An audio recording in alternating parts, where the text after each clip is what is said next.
What determines your resources? We've said decisions shape destiny, which is my focus here. If decisions shape destiny, what determines it is 3 decisions. What are you going to focus on? Right now, you have to decide what you're going to focus on. In this second, consciously or unconsciously, the minute you decide to focus on something, you got to give it a meaning. And whatever that meaning is produces emotion. Is this the end or the beginning? An emotion then creates what we're going to do, or the action. So think about your own life, the decisions that have shaped your destiny. And that sounds really heavy, but in the last 5 or 10 years, 15 years, haven't there been some decisions you've made that if you made a different decision, your life would be completely different? The history of our world is these decisions. When a woman stands up and says, no, I won't go to the back of the bus, she didn't just affect her life. That decision shaped our culture. Or someone standing in front of a tank. Or being in a position like Lance Armstrong and someone says to you, you've got testicular cancer. That's pretty tough for any male, especially if you ride a bike. Right?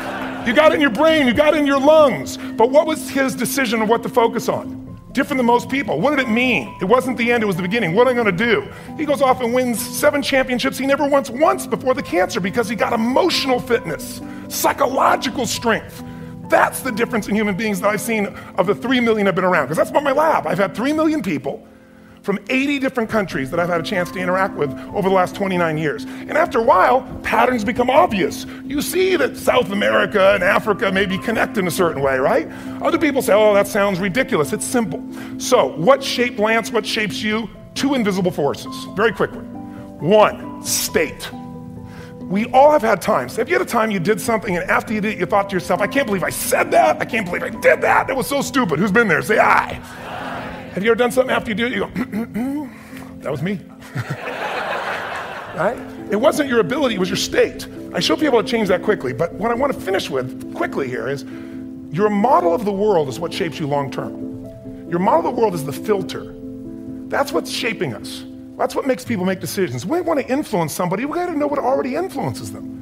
And it's made up of 3 parts, I believe. First, what's your target? What are you after? Which I believe it's not your desires. You can get your desires to goals, so it's needs we have. I believe there are 6 human needs. Second, once you know what the target that's driving you is, and you uncover it for the truth, you don't form it, you uncover it.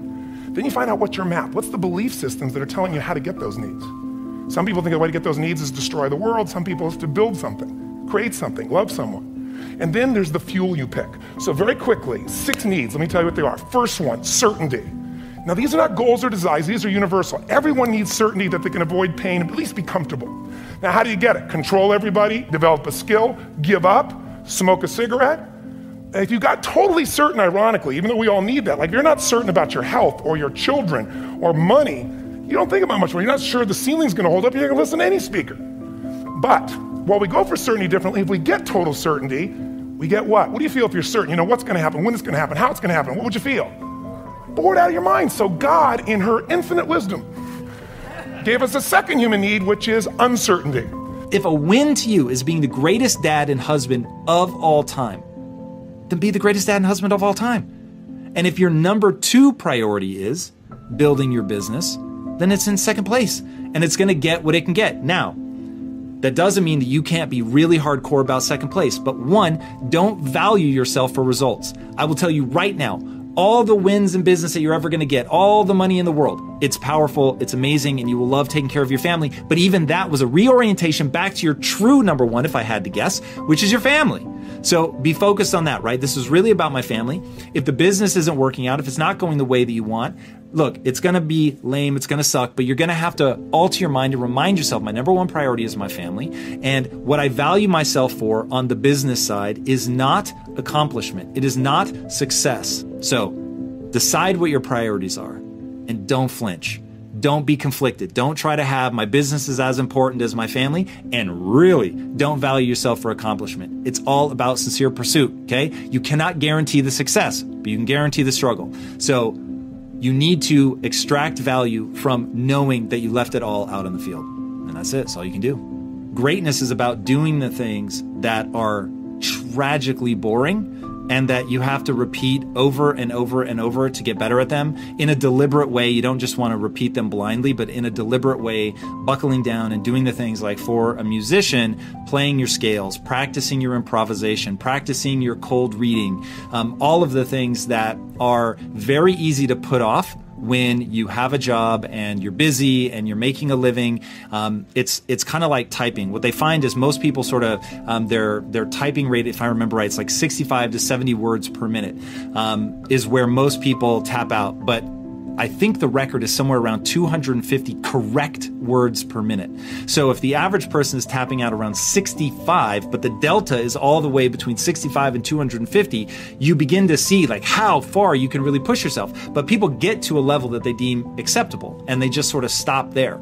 But because everybody is being forced to shut down right now, if you're a musician and you're saying, look, I'm not worried about streaming and going live and all of that, which I think there's a whole question to be answered about doing that and about how you could generate even more revenue by going online. But you asked me to set that aside, so I'm going to set that aside. But right now is that chance to embrace a level of boredom that most people are not willing to push through in order to get to greatness.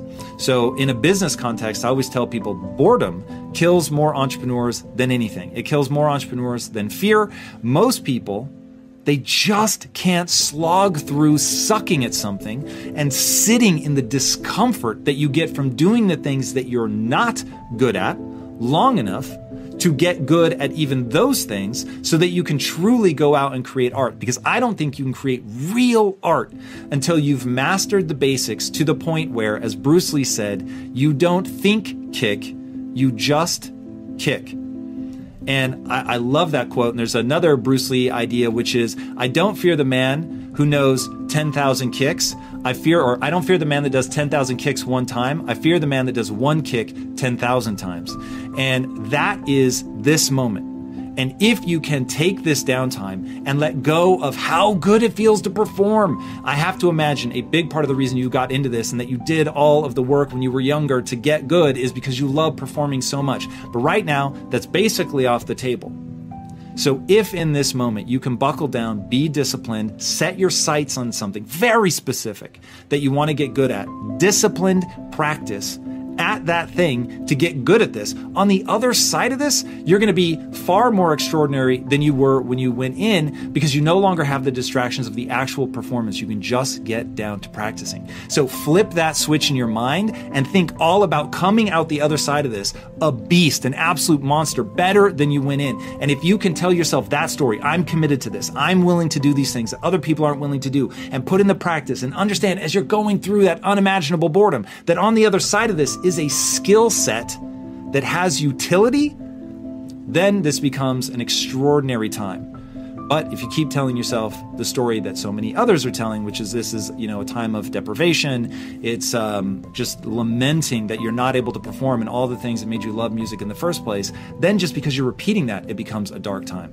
Focus on the other side and you will get through this amazingly. Google success, see if you get it. Google exposure, see if you get it. You have to be exposed to certain things in order for you to know it. And success is hard. If I try to get my millennials to understand, it take a long time to make a lot of money. Daddy, you making money, I'm 61. It take a long time to make a lot of money. You can't just go make money because you got Google. Let me show you something. When you get on an airplane, you ever notice when you walk on an airplane and you walk past first class, everybody in first class got gray hair? You ever notice that? They all a little up in age. They all 50 and up, especially during the week. Them businessmen, they earn the right. You go in the back, it's young people back there. You back there. You got your iPhone out, you got your headsets on. Them grown-ass men up there got their legs crossed, they got a briefcase out. They trying to figure it out. They trying to make this paper. They in front. But you gotta be exposed to get to first class. You gotta be successful to get to first class. That's why they closed that curtain. See, they can't have your ass in back of that plane with that curtain open. You ain't gonna believe what's going on up there. They bringing out a hot washcloth. You can wash up. They passing out menus. Everybody get hot nuts. You get all you want to drink. You ain't got to pay for the headsets. You get to watch the movies free. You get a choice of what you want to eat. They gotta close that curtain. If you was in the back and they left that curtain on, you're driving people crazy. Hey, where my nuts? You don't get no nuts. Hey, how come I just got a half a can of Coke? That's all we giving you. How come these drinks is $5? He done ordered 3 drinks because he paid for first class. The seats is wider. Your knees can't touch the seat in front of you. It can't. The overhead space is plentiful for everybody. That's why they close the curtain. So what you have to do, you have to expose yourself to things early in life. This is my suggestion. Do whatever you got to do to upgrade to first class. If it's spend a little bit more money, it's sometimes when you buy the coach ticket, when you get at the counter, just ask them, how much is an upgrade? If they say $75, just pay it one time. What happens is, once you sit in that first class seat, you have now been exposed. The game changes now. When you see that there's actually room on each side of you in first class, when you discover that you can slouch in your seat, that your arm does not have to touch the other person's arm, that they're gonna bring you a hot towel, they're gonna give you a menu, they're gonna let you drink all you want. You ain't got to buy the headsets. Once you fly first class, it conditions your mind to look and think for first class opportunities. Once you fly first class, let me explain something to you. Walking past first class gonna be hard. Once you done set up there, flew a couple hours in first class, walking past them seats will be the hardest walk you make because you've been exposed. Don't plan too much. Doesn't work. For me, it didn't work, frankly. Don't plan too much your career because what you're going to be facing in life is probably more powerful and much bigger than you ever imagined. So if you're following your plan, you may miss a lot of opportunity coming on the side, but you don't even look at them by saying, oh, I need to continue on my plan. Okay? Even though on the side, you're going to have a huge opportunity coming, you don't look at them. So don't plan too much or be flexible on the planning. You're going to have a lot of opportunity, particularly in the period we're getting in, 2010, 2020. I think there's going to be a lot of transformation coming, and there's going to be a lot of opportunity, so be flexible. But some of these mountains that can be climbed by you and me, it takes a day to get to the top, and then you camp up there and you come down the next day. And on many of these places in Switzerland where you could do that, about halfway up the mountain is what they call the halfway house, halfway up the mountain. So a group of people starts off with a guide in the morning, and about noon, you're kind of tired. You've been walking now for 4 or 5 hours, and you're coming up to the halfway house. It's just it's a wonderful sight. Because as soon as you enter in the halfway house, you can smell the food, and they're getting ready for a good lunch, and you sit down, there's a fire in the fireplace, and there's nice soft chairs, and you can just rest your body and refresh your body. And you've got to be very careful as an entrepreneur to be brutally honest with yourself. And those are some of the things that you'll hear from me as a mentor, that know what you know what you don't know, but you've got to know your business better than anybody. I think the most important is knowing your strengths and weaknesses and knowing what you enjoy doing. If you look at it as a job, you've already lost. It's not going to be your passion, and you're going to count the hours. If you look at it as something you love to do, and then you know what your strengths are, then you can leverage those strengths in your business and in helping others. And once you recognize your weaknesses, then you can work with people that complement you. I mean, every one of my businesses, I've had a partner who's very anal. Martin Woodall, Todd Wagner, I mean, incredibly anal people, perfectionists, because I'm a slob. I'm a big picture, think about what's around the corner, how's technology going to change things, how can I change, this industry, and, making sure that there's somebody there to dot the I's, cross the T's, and keep me in the baselines.